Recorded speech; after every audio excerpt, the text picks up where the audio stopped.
विधानसभा क्षेत्रात नवापूर विधानसभेचे अपक्ष उमेदवार युवकांचे हृदयस्थान कार्यसम्राट माननीय शरददादा गावित, पंचायत समितीचे माजी सभापती विनायक दादा, जिल्हा परिषदेचे सदस्य सुनील दादा, नगरसेवक खलील भाई, आदिवासी चळवळीचे नेते माननीय रोबिन दादा, मुन्ना दादा, इलेश दादा, सन्माननीय व्यासपीठ, विविध गावांहून आलेले सरपंच बंधू भगिनींनो, 20 तारखेला मतदान आहे आणि आम्ही शरददादांना का निवडून द्यावं हे सांगण्यासाठी तुमच्याकडे आलेलो आहे। आणि शरददादांनी काय केलं आहे आणि काय करणार आहे या विषयावर मी बोलणार आहे।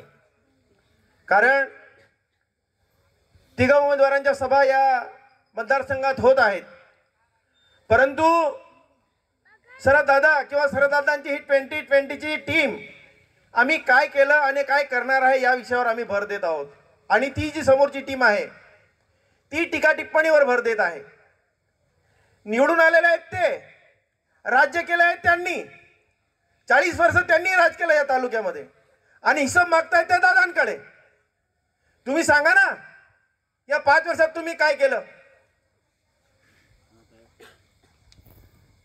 अहो दादा 2009 ते 2014 मध्ये आमदार होते।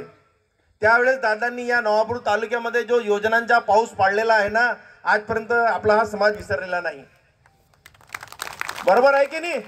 दादांनी 2009 ते 2014 मध्ये विविध योजना आपल्या तालुक्यामध्ये आणल्या होत्या ना। त्यानंतर डॉक्टर विजयकुमार गावित साहेब मागच्या 2.5 वर्षापूर्वी मंत्री झाले आणि ती जे परत मालिका दादांनी सुरू केली, त्या योजना दादांनी आणल्या। आज मी तुम्हाला एक प्रश्न विचारतो, हे तुम्हाला आठवण करून देण्याचं कारण असं आहे की समोरचे उमेदवार काम न करता आपल्याला भूलतापा देऊन मत मागायला येतात।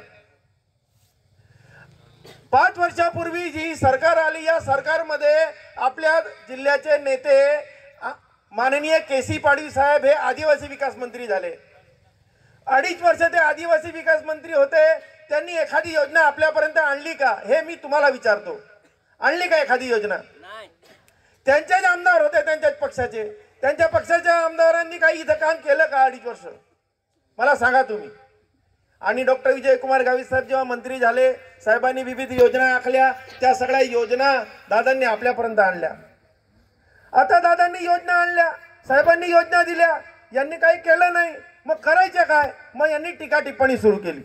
काय टीका टिप्पणी सुरू केली? बदनामी सुरू केली, भूलतापा दिली। आपल्या भाषेमध्ये सांगतात हे ठोगी रे हा आपल्याला, हे आपल्याला ठगायला येतील। कसं? मी प्रत्येक सभेमध्ये हे सांगतो, कारण बघा आपली या मतदारसंघाची जनता भोळी भाबडी आहे।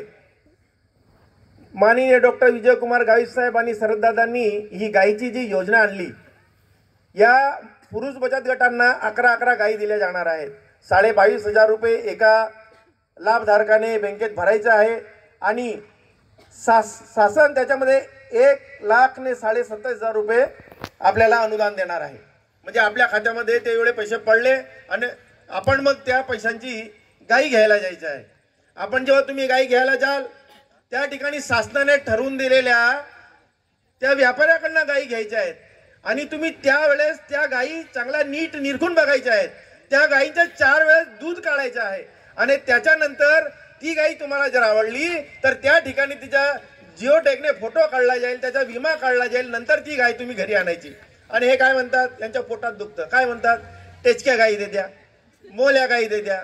अरे बाबांनो, ही भोळी बाबडी जनताला कशाला ठगतायत? ते त्यांनाही समजलेलं आहे, म्हणून हे तुम्हाला परमान सांगतो की तुम्ही हे येतील, तुम्हाला ठगतील, तुम्ही यांच्याकडनं सावध व्हा आणि 20 तारखेला गलासाच्या चिन्हावर मतदान करा।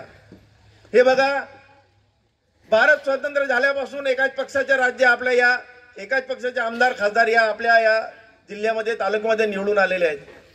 बरोबर आहे की नाही? त्यांनी ते मंत्री राहिलेले आहेत, ते खासदार राहिलेले आहेत, त्यांनी हा तालुका सुजलाम सुफलाम करायला पाहिजे होता। आजही आपला आदिवासी बांधव आपल्या पोटा पाण्याच्या प्रश्नासाठी गुजरातमध्ये जातो, ही फार मोठी शोकांतिका आहे। हे खास करून मी तुम्हाला आठवण करून त्यांचं कारण असंच आहे की यांनी काम करायचं नाहीये, काम करण्याची यांची दानत नाहीये आणि लोकांना उल्लू बनवून त्यांच्याकडनं मतं मागून आपला उल्लू सीधा करण्याच्या मार्गावर आहेत. म्हणून मी तुम्हा सगळ्यांना विनंती करतो, आयोजकांनी मला 3 मिनिटाची मुभा दिलेली आहे म्हणून मी तुम्हाला इथं थांबतो. फक्त एक शेवटची विनंती की 20 तारखेला तुम्ही मतदान करायला जाल. आपली भोळी भाबडी जनतेला, युवकांना मी खास सांगतो, आपल्या वडीलधाऱ्या मंडळींना समजून सांगा, तुम्ही जेव्हा मतदान केंद्रामध्ये जाल त्यावेळेस तुम्ही त्या ईव्हीएम मशीनला व्यवस्थित निरखून बघा.